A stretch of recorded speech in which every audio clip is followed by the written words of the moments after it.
नमस्कार। Jewellery Infomedia द्वारा प्रस्तुत साप्ताहिक टैबलॉयड में आपका स्वागत है। अमेजन इंडिया ने हॉलमार्क वाले सोने के आभूषणों की बिक्री में साल दर साल 84% की वृद्धि दर्ज की है और 27 सितंबर से शुरू हुए अपने ग्रेट इंडियन फेस्टिवल AGIF के पहले 2 दिनों के दौरान मांग में 5 गुना वृद्धि देखी गई है। रुचि में इस वृद्धि में Malabar gold and diamonds, PN Gadgil jewellers, Joyalukkas, PC Chandra और किस्ना जैसे लोकप्रिय ब्रांड शामिल हैं। भारत में कल्याण ज्वेलर्स के परिचालन में वित्त वर्ष 2025 की दूसरी तिमाही के दौरान वित्त वर्ष 2024 की दूसरी तिमाही की तुलना में लगभग 39% की राजस्व वृद्धि देखी गई, जो लगभग 23% की स्वस्थ समान स्टोर बिक्री वृद्धि के साथ सभी बाजारों में मजबूत परिचालन गति के कारण हुई। खिमजी ज्वेलर्स ओडिशा के 1936 से सबसे भरोसेमंद ज्वेलर हैं और उन्हें अपने फेस्टिव कैंपेन रौनक है तुमसे की शुरुआत की घोषणा करते हुए गर्व हो रहा है, जिसमें राष्ट्रीय पुरस्कार विजेता कलाकार प्रकृति मिश्रा को कैंपेन का चेहरा बनाया गया है। प्रकृति मिश्रा एक मशहूर अदाकारा, गायिका और डांसर हैं, जो हीरे और महिलाओं की बहुमुखी प्रकृति को समान रूप से दर्शाती हैं, जो उनकी चमक और ताकत के बीच एक सुंदर समानता दर्शाती हैं।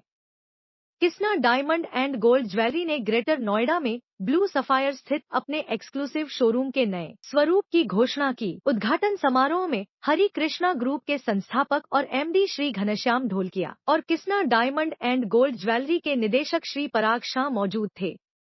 राजस्व खुफिया निदेशालय और चेन्नई सीमा शुल्क ने 941 करोड़ रुपए के घोटाले का पर्दाफाश किया है, जिसमें चेन्नई के 6 जौहरियों ने 2020 और 2022 के बीच दुबई और मलेशिया को सोने के आभूषण निर्यात करने के बहाने लगभग 2170 किलोग्राम सोना कथित तौर पर इधर-उधर कर दिया था।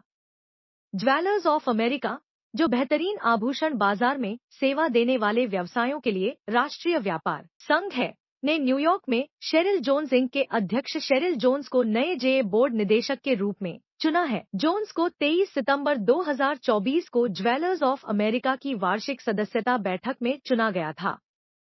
सोमवार की सुबह घरेलू वायदा बाजार में सोने की कीमतों में भारी गिरावट आई, जिसका कारण कमजोर वैश्विक रुझान और डॉलर में तेजी है। इसके अलावा अमेरिका में नौकरियों की मजबूत रिपोर्ट ने नवंबर में फेडरल रिजर्व द्वारा 50 आधार अंकों की दर कटौती की उम्मीदों को कम कर दिया है। MCX पर दिसंबर के सोने के अनुबंध सुबह 9:10 बजे 0.21% की गिरावट के साथ 75,980 रुपए प्रति 10 ग्राम पर थे।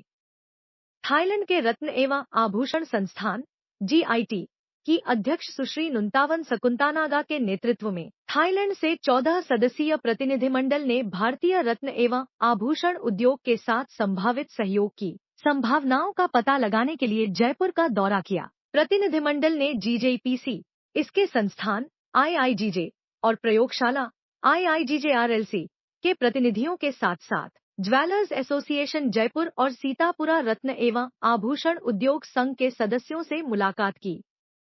भारत के शहरी केंद्रों में भूख से लड़ने की दिशा में एक महत्वपूर्ण कदम उठाते हुए माननीय मंत्री श्री पीयूष गोयल ने कांदिवली के शताब्दी अस्पताल में मालाबार समूह की नवीनतम खाद्य वितरण पहल का उद्घाटन किया। इस नए प्रयास से अस्पताल में भर्ती मरीजों के परिवारों को प्रतिदिन 500 पौष्टिक भोजन उपलब्ध कराए जाएंगे, जिससे यह सुनिश्चित होगा कि चिकित्सा चुनौतियों से जूझ रहे लोग भूखे न रहें। यह पहल महाराष्ट्र में मालाबार समूह के मौजूदा प्रयासों में शामिल है, जहां मालाबार चैरिटेबल ट्रस्ट पहले से ही राज्य के विभिन्न हिस्सों में प्रतिदिन 6,300 भोजन पैकेट वितरित कर रहा है। शताब्दी अस्पताल में प्रतिदिन 500 भोजन पैकेट वितरित करने के साथ ही महाराष्ट्र में ट्रस्ट का भोजन वितरण अब पूरे क्षेत्र में कमजोर समुदायों को सहायता प्रदान करते हुए प्रतिदिन 6,800 भोजन पैकेट तक पहुंच गया है।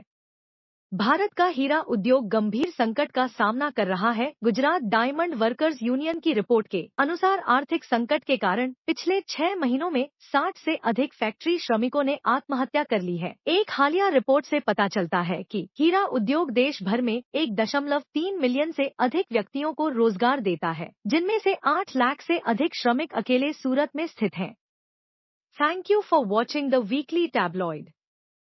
Don't forget to subscribe, like, and share your favorite Jewelry Infomedia YouTube channel.